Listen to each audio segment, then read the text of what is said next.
जी है चंद सांसें या नबी तशरीफ ले आओ कि रस्ता तक रही है आपका बीमार की चौखट।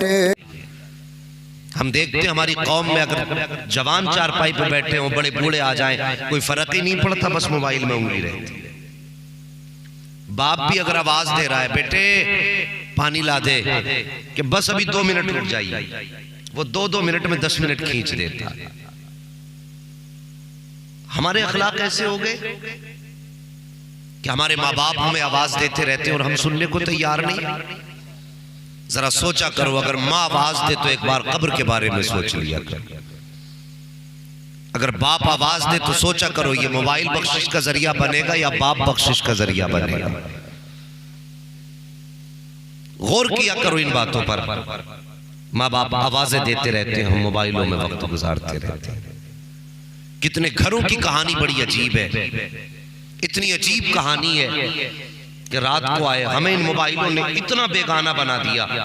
कल जब ये मोबाइल नहीं थे तो हम लोग जब घर में आते थे तो 4 बीच में जब बैठा करते थे, एक जगह पे 4 लोग, अगर एक भाई मुरादाबाद से आया, दूसरा संभल से आया, कुंदरकी से आया, अलग अलग ठिकानों से आते थे और हम बैठा करते थे, एक दूसरे के हाल पूछते थे। बता आज तेरा दिन कैसा गुजरा, आज तेरी शाम कैसी गुजरी, आज तू फला जगह गया था, काम हुआ कि नहीं। ये माहौल था जब मोबाइल न थे। लेकिन आज देखिए, अगर हॉस्पिटल में खैरियत पूछने भी जा रहा है तो सलाम करके सर झुका के बैठ जाता, मोबाइल हाथ में, सामने मरीज पड़ा है, सामने मरीज पड़ा है और सामने लेटे हुए बीमार से पूछने तक की फुर्सत नहीं, पता तुझ पे क्या गुजर रही है। हम तो मोबाइल भी लगे हैं।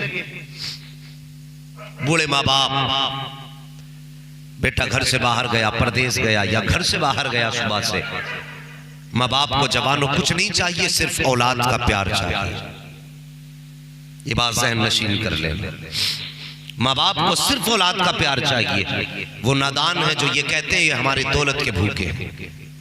और खुदा की कसम अगर इन्हें दौलत से प्यार होता ना तो अपनी कमाई से, अपनी औकात से ज्यादा कीमती तुझे कपड़े ना पहनाए होते। अगर इन्हें अपनी दौलत से प्यार होता तो तेरी मर्जी के मुताबिक तुझे खाना ना खिलाया होता। इन्हें औलाद से प्यार है, दौलत से प्यार नहीं है। अगर तजर्बा ना किया हो तो करके देख लेना। कभी परदेश से कमा करके आओ, बुरा मत मानना, जब घर के अंदर दाखिल होगे तो बहन की नजर भी जेब पे होगी, बीवी की नजर सूटकेस पे होगी, लेकिन माँ की नजर औलाद के चेहरे पे होती है। देख के कहती है मेरे लाल खाना खाया कि नहीं खाया, थक गया होगा लेट जा, मैंने तेरे लिए खाना बनाया है। अगर माँ को पता होता है कि मेरे बेटे को बिरयानी पसंद है, तेरे आने से पहले माँ खाना तैयार कर रही है। अगर माँ को पता है कि मेरे बेटे को कौरमा पसंद है तो तेरे आने से पहले कौरमा तैयार हो रहा है। तेरी मर्जी के मुताबिक माँ खाना तैयार कर रही है। मैं पूछना चाहता हूँ साहिब, ये माँ है क्या तेरे घर की बावर्चन तो नहीं है? ये माँ है तेरे घर की नौकरानी तो नहीं है? ये माँ है तेरे घर की खादमा तो नहीं है? ये माँ है कोई तेरे हुक्म के नीचे चलने वाली तेरी कोई मातहत तो नहीं है? अल्लाह अकबर, ये माँ का जिगर होता है। तू परदेश से चल के आया है, माँ पहचान गई मेरा बेटा भूखा है। तू परदेश से चल के आया है, माने का बेटे कमजोर हो गया है। बाप ने आके कहा बेटे तबीयत तो ठीक थी, कमजोर क्यों लग रहा है? ओ यार, ये वो है जिनको तेरी दौलत से मतलब नहीं होता है। ये वो है जिनको तुम्हारी कमाई से मतलब नहीं होता है। ये वो है जो तेरे सेहत से प्यार करते हैं, जो तेरी जिंदगी से प्यार करते हैं। ओ खुदा की कसम, ये तो तुझसे इतना प्यार करते हैं, अगर बुढ़ापे में कमर दर्द करती हो तो परवाह नहीं है, टांगे दर्द करती हो तो परवाह नहीं है। अगर रात की सन्नाटे में आधी रात को माँ की आंख खुल जाती है और हाथ उठाती है तो कभी ये नहीं कहती अल्लाह मुझे ताकत दे दे, कभी ये नहीं कहती मेरे कमर का दर्द खत्म कर दे। जब भी हाथ उठते हैं रो के कहती है परवरदिगार मेरी तो जैसी गुजरती है गुजर जाएगी। ए मेरे मालिक, मेरा बेटा परदेश गया है, मेरे बेटे को सलामत रखना, उसे खैरियत से रखना, उसे बीमारियों से बचा लेना। हाँ जवान, अगर तेरे दस्तरखान पर रिस्क उतरता है तो खुदा की कसम तेरी मेहनत की वजह से नहीं, बल्कि जो रोजी उतरती है तेरे माँ बाप की दुआओं की वजह से उतरती है। नारे तकबीर, नारे रिसालत, नारे गौसियत, मसलके आला हजरत, फैजान आला हजरत मुफ्ती हम्मद कादरी साहिब किबला जिंदाबाद जिंदाबाद। सुभान अल्लाह सुभान अल्लाह, माशाअल्लाह। मेहरबानी करो, माँ बाप की इज्जत करो। क्या हर घर की कहानी नहीं है? हमारा नंबर सोशल मीडिया पे है, क्या बताऊं, दिल रोता है। कितने फोन बूढ़े माँ बाप के आते हैं, मौलाना बहुत अच्छा बोलते हो, हमारे बेटे को भी समझा दो। क्या बात है कि आज 8 दिन हो गए उसने रोटी को नहीं पूछा, 4 दिन हो गए हमें घर से निकाल दिया है। इस उम्मत को यह दिन भी देखना था। हमारे नबी ने तो कहा था तेरे माँ बाप तेरी दोज़ख भी है, तेरी जन्नत भी है। हमने उस नबी का कलमा पढ़ा जिसने जन्नत हमारी चौखट पे लाके रख दी।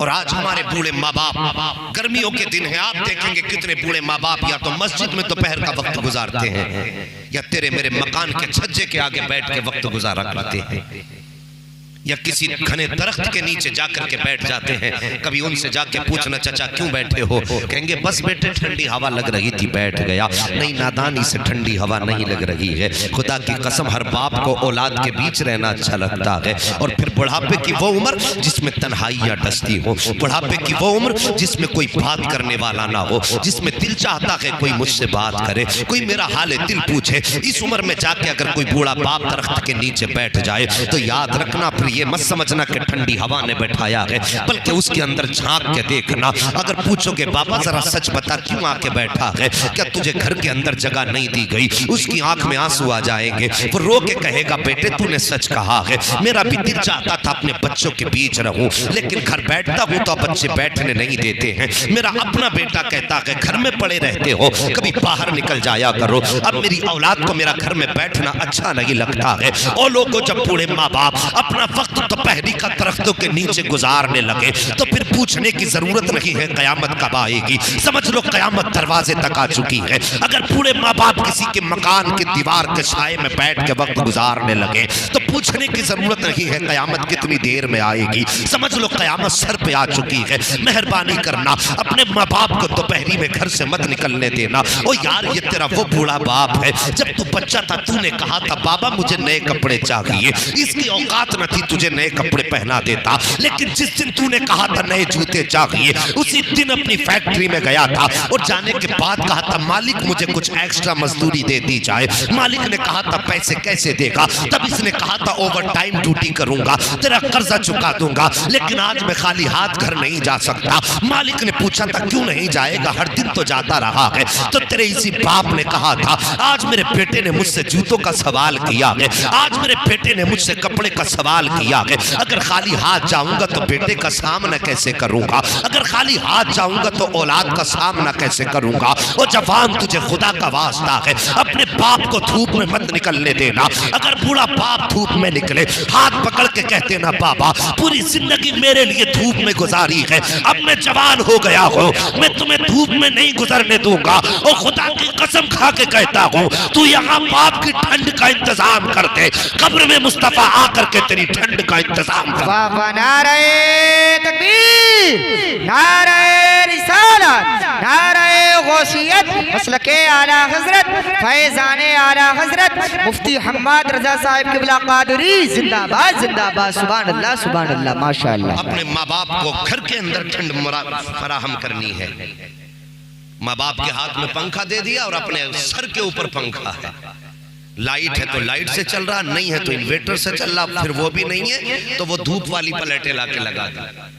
और तुझे जवानी में इतनी हवा की जरूरत है, और फिर बूढ़े बाप से पूछ उसकी सांसें कैसी आ रही है, और वो तो सही से अपने तन का कपड़ा नहीं ढक सकता, उसे दिन भर तूने हाथ में पंखा दे के बैठा दिया। कभी उसके बारे में सोचा? आला हजरत इमाम अहमद रजा खान फाजले बरेलवी अलैहि रहमत व रिजवान ने अल मलफूज शरीफ में एक वाक़या तहरीर फरमाया है। आप फरमाते हैं दो बाप बेटे तिजारत के लिए घर से निकले, पैदल का सफर था, लोग तिजारत के लिए पैदल जाया करते थे, सवारियों से, घोड़ों से, इस तरह लोग सफर तिजारत के लिए जाया करते थे, लंबे लंबे सफर होते थे। आज तो महीनों के सफर दिन में हो जाते हैं। दिन के सफर मिनटों में हो रहे हैं, इतनी सहूलतें हैं, उस वक्त इतनी नहीं थी। रास्ते में जाते जाते बाप की तबीयत खराब हो गई। तवज्जो है, नींद तो नहीं लग रही है, अल्लाह सलामत रखे सबको। तबीयत खराब हुई बाप की, रास्ते में बाप का इंतकाल हो गया। ऐसा तो था नहीं कि वापस घर लाएं। जो काफिला जा रहा था तिजारत वाला, उसने उस शख्स को, बाप को काफिले के साथ मिलकर वहीं पे दफन किया और आगे बढ़ गया। कुछ दिन के बाद उसी रास्ते से तिजारत के बाद वापस आ रहा था, सामने बाप की कब्र थी कुछ फासले पर। बाप की कब्र पर नजर पड़ी, दिल ने कहा चल फातिहा पढ़ ले, लेकिन अक्ल कहने लगी शाम का वक्त है, कहीं ऐसा ना हो कि दिल फातिहा के चक्कर में अंधेरा हो जाए। अगर अंधेरा हो गया तो यहाँ पे शेर, चीते, जंगली जानवर हैं, कहीं तुझे फाड़ न दे। जैसी अक्ल में इतना ख्याल आया, उसने बाप की कब्र से रुख फेरा और काफिले के साथ चलने लगा। आला हजरत फरमाते कुछ कदम चला था, अचानक कान में एक आवाज आई।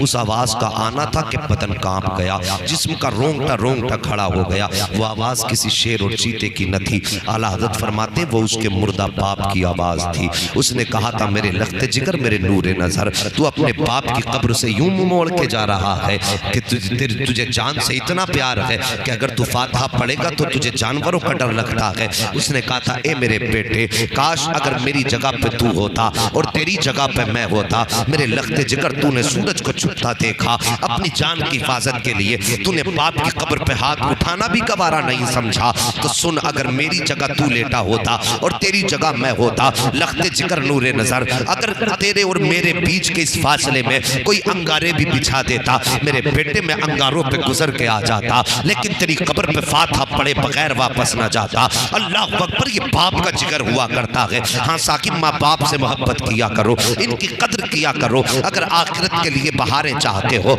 आखिरत के लिए सुकून चाहते हो, आज माँ बाप की इज्जत कर लो, कर अल्लाह कयामत में तुम्हारी इज्जतों के इंतजाम फरमा देगा। अगर माँ बाप आज तुमने रुसवा कर लिए तो मैं गारंटी से कहता हूँ, कितने लोगों को मैंने देखा है, माँ बाप घर के अंदर 10 रुपए की दवा के लिए तड़पते रहते हैं, ये जाके मस्जिद के अंदर 50-50 सीमेंट की बोरियां दिया करता है, और तुझे हया नहीं आई तो बाप की 10 रुपए की दवा ना दिला सका, 50 सीमेंट की बोरी मस्जिद में देकर के क्या समझता है जन्नती हो जाएगा। और खुदा की कसम, जन्नतें ऐसे नहीं मिला करती, बल्कि जन्नतें ऐसे मिला करती है अगर तेरे दस्तरखान पे रखी हुई एक ही रोटी है और तेरे बाप को भी उस रोटी की जरूरत है, तेरे बच्चे भी फाके से हैं, अगर वो रोटी बाप को देगा बच्चे फाके से मर जाएंगे, और अगर बाप की न दे करके औलाद को खिलाएगा तो बाप फाके से रह जाएगा। ऐसे हालत में भी अगर तू अपने आगे की रोटी उठा करके बाप की गोद में रख दे, और खुदा की कसम इधर बाप का दिल ठंडा होगा, उधर मदीने वाला मुस्तफा मुस्कुरा। नारे तकबीर, नारे रिसालत, नारे गौसियत, मसलके आला हजरत, फैजाने आला हजरत मुफ्ती हम्माद रजा साहिब किबला कादरी जिंदाबाद जिंदाबाद। सुभान अल्लाह, सुभान अल्लाह। मस्जिदों में पैसा ना दो, वो अल्लाह का घर है और वो अल्लाह से तिजारत है, यहां दोगे अल्लाह कयामत में इसका बदला अता फरमाएगा। लेकिन मस्जिद में बाद में दो, पहले बाप की जरूरतें पूरी करो। जवानों, मैं ज्यादातर गुफ्तगू अपनी जवानों से किया करता हूं, अगर चाहते हो कि जिंदगी में कामयाबियां मिले, मैं तुम्हें अमीर होने का राज बता दूं, जब भी घर से निकलो माँ बाप से दुआ लेकर के जाना। जब भी घर से निकलो माँ बाप से दुआ लेकर के जाना। फरमाया गया कि माँ बाप की दुआ औलाद के हक में ऐसे होती है जैसे नबी की दुआ उम्मती के हक में हुआ करती है। घर से निकलो, चलते फिरते हादसे हो रहे, किसी का चेहरा नहीं पहचाना जाता, कोई इकट्ठा नहीं, कोई गठरी में बंध के आ रहा है। अल्लाह हर मुसलमान को हादसे से महफूज रखे। घर से निकलो, माँ की दुआ लेके जाओ, बाप का हाथ सर पे रखो, उसके बाद निकलो। और जब ये कह देंगे जा मैंने तुझे रब की अमान में दिया, खुदा की कसम जब तक घर वापस नहीं आ जाएगा उस वक्त तक मौत भी नहीं आ सकती है।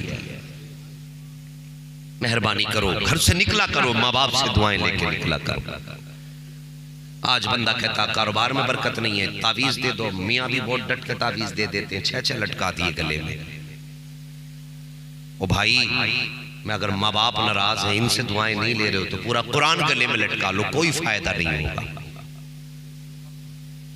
माँ बाप को राजी करके निकलो, सिर्फ उनकी दुआएं लेके निकल जाओ। खुदा की कसम आफतें खुद ब खुद रास्ता खाली कर देगी, क्योंकि इसके सर पे माँ की दुआएं आ रही हैं, इसके साथ माँ की ममता का आंचल भी है, बाप की शफकतें भी है। जब इस अंदाज से बंदा निकलता है ना, तो फिर कामयाबियों से कोई नहीं रोक सकता। जवानों, आज हमारे माँ बाप हैं और हम पे पैसा होता है ना, तो हम सोचते हैं यार इन पे खर्च कर दिया तो फिर हमारे लिए क्या बचेगा। अगर ये नहीं रहे, पैसा होगा। हर बंदे की आदत होती है, हर बंदे की आदत कि अपनी तरक्की की बात सबसे पहले अपनी माँ से जाके बयान करे। होता ना, कभी कोई खुशी मिलती है और माँ होती है तो दौड़ के आता सबसे पहले, माँ आज मेरा ये काम हो गया। अपनी खुशी सबसे पहले हम शेयर करते हैं अपनी माँ के साथ, अपने बाप के साथ। लेकिन कल अगर ये ना रहे, तुम पे पैसा तो होगा, लेकिन इस पैसे को देखने वाले माँ बाप नहीं होंगे ना, तो यही पैसा तुम्हें काटने दौड़ेगा। आज अपनी कमाई अपने माँ बाप पे खर्च करो और फिर देखो अल्लाह तुम्हें कितना अता फरमाता। कमा के लाओ, माँ की गोद में रख दो, माँ मैं ये लेके आया। माँ तुम सब पैसा लेके खाएगी नहीं, मार्केट नहीं जाएगी, वो उसकी उम्र गुजर गई मार्केट की, बल्कि वो देखेगी, खुश होगी और हाथ उठा के कहेगी या अल्लाह मेरे बेटे को सलामत रखना और इसकी कमाई में बरकत देना। खुदा की कसम फिर देखना बरकतें तुम्हारे घर कैसे उतरेंगी। हमें तो अमीर बनना भी नहीं आया, माँ बाप से छुपा के अमीर बनना चाहते हैं हम। आते हैं घर से, बाहर से, परदेश से आएंगे तो बीवी के लिए सेब ले लेंगे 2 किलो और यूं थैली कर लेंगे करवट में और सीधा जाएगा पहले कमरे में, उसे रख के बीवी के हाथ में देख के फिर आगा अम्मा कहाँ है, फिर उसके बाद आता माँ कहाँ है। डायरेक्ट परदेश से जब भी आओ पहले माँ के कदमों पे जाओ, वो तेरी कामयाबी की कुंजी है, तेरी हिफाजत की जमानत है तेरी माँ। सबसे पहले परदेश से आओ तो माँ के कदमों में जाओ। आज हम छुपा के लाते हैं यार, सोचो तो सही, कल जब हमारा बाप दोपहरी के वक्त काम करके आया करता था, शाम को मजदूरी लेके आता था, 250 रुपए की मजदूरी बाप को मिली, उसके दिल में ख्याल आया मेरे बेटे को केले पसंद हैं, उसने उस 250 रुपए में से 10 रुपए के केले ले लिए। अगर उसे मालूम मेरे बेटे को सेब पसंद है, 10 रुपए का उसने सेब खरीद लिया। जो तेरी पसंद थी, शाम को वो आता था तो खाली हाथ नहीं आता था कि मेरे बेटे को ये पसंद है, मेरे बेटे को ये पसंद है, बेटे की पसंद लेके घर में आता था। सोच तो सकी, कल जब वो जवान था, तू कमजोर था, तब वो तेरी ख्वाहिश पूरी कर रहा था। आज ये कमजोर है, अल्लाह ने तुझे जवानी का तोहफा दिया है। जब घर में आया करो तो खुदा का वास्ता ये सोच लिया करो मेरे बाप को खाने में क्या पसंद है, उनके ऊपर कोई ज्यादा खर्चा नहीं होगा। अपने बच्चों के लिए 2 किलो सेब लाओगे तो बाप के लिए 10 रुपए के फल में काम हो जाएगा। लाने के बाद बाप की पसंद का फल सबसे पहले बाप की गोद में रख दो, अब्बा तुम्हारे लिए ये लेकर के आया हूँ। और यार माँ बाप बड़े खुददार होते हैं, ये बड़े खुददार होते हैं। खुदा की कसम जैसी तेरे दिए हुए तोहफे को देखेंगे, ये खाने का हिसाब बाद में लगाते हैं, खाने का इरादा बाद में बनाते हैं, बल्कि सीधा हाथ उठा के कहते हैं या अल्लाह मेरे बेटे ने मेरी जरूरत पूरी कर दी है, तमेजीज मेरे बेटे की जरूरत पूरी करना तेरा काम है। जब ये ऐसी दुआएं देते हैं तो फिर बेबरकती नहीं आती है, बल्कि दौलत खुद ब खुद घर में उतरना शुरू कर देती है। मेहरबानी करना, माँ बाप की इज्जत करना, इनकी खिदमत करना, अखलाक बेहतर करो। मैं अर्ज कर रहा था वो सबसे ज्यादा मालदार है जिसके पास अच्छे अखलाक हैं, जिसके पास अच्छे अखलाक हैं, उससे अच्छा शख्स कोई नहीं है। पता चला नमाज 5 वक्त की पढ़ते हैं, लेकिन हर वक्त मस्जिद से निकल के जबान चलाते हैं। आदत होती है, नमाज पढ़ी पढ़ती कहने लगे सब कुछ ठीक है, लेकिन इमाम को लोटे दिखाई नहीं देती। पाबंदी तो ठीक कर रहे हैं लेकिन झाड़ू नहीं लगाई आज। और तेरी ऐसी नमाज से क्या फायदा है? तूने निकलते ही चुगली कर दी, तूने निकलते ही गीबत कर दी। इससे बेहतर तो यह था कि तू मस्जिद ना जाता, अपने घर में पढ़ता, नमाज पढ़ता, कम से कम गीबत के अजाब से तो बच जाता। ये तारीफ की बात नहीं है, मुसलमानों के हर गांव की यही कहानी है। नमाज पढ़ते रहेंगे, बुराई भी इमाम की करते रहेंगे, करते रहेंगे, पढ़ते रहेंगे। नहीं भाई ये ना करो, नमाज अपनी अपनी पढ़ो। अगर आपको लगता है कोई गलत है तो जो काम चौराहों पे किए जाते हैं उनसे इस्लाह नहीं, फसाद होता है।